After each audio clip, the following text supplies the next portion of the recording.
bir boy hajga boraman deb haj uchun 2000 tillo atadi. Shunga haj ibodatini qilib ulug' joylarni ziyorat qilib kelaman dedi. Shu niyatda yurgan kunlardan birida o'g'li yig'lab kirib kelib qoldi. "Ha bolam, nimaga yig'lading?" "Qo'shnimizga kiruvdim, go'sht qovurib yeyishayotgan ekan. Yegim keluvdi, menga ol deyishmadi, berishmadi. Bizanikidan uncha-muncha nonni yeyishardi, lekin go'shtlardan yegim keldi, berishmadi." Boy darg'azab bo'lib, "Qani yurchi?" Qo'shnisini eshigini tepib kirib, "Ha, go'sht yeb qoldinglarmi?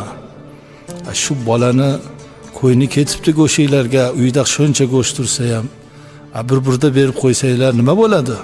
Men qo'y so'yib berardim sizlarga." "Qo'shnijon, 5 kun bo'ldi.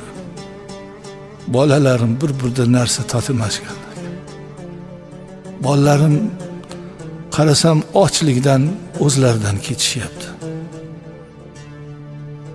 Ko'chaga chiqib, yo Rabbim, bolalarimni endi rizqini qayerdan topdim desam, bir jarda harom o'layotgan molni ko'rdim.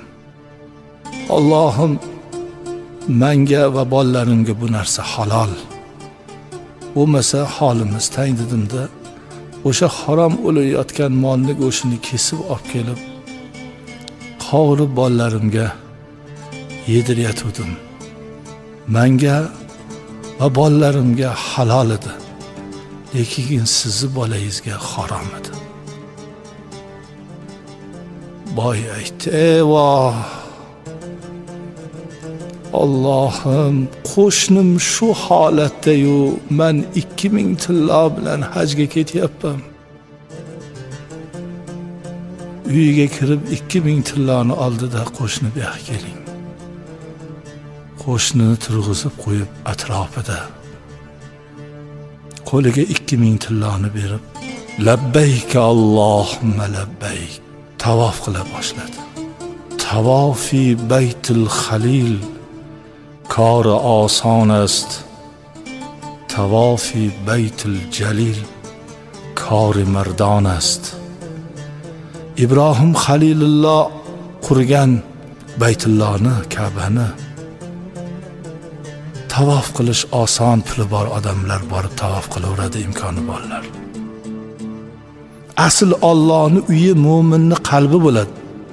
Baytul Jalil, Jalil Alloh.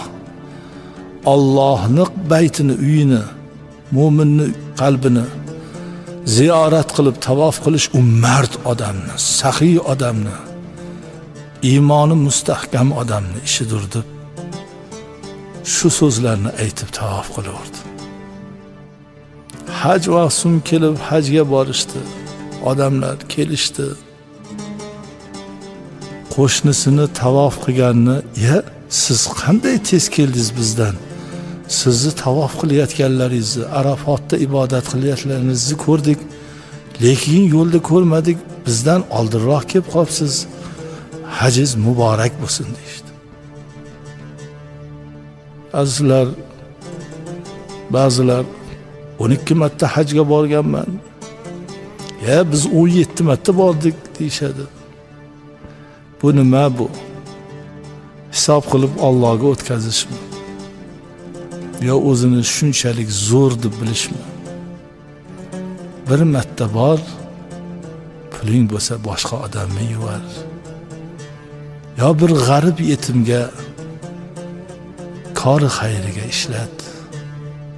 Agar qalbingda Allohning uyini tavof etish bo'lsa,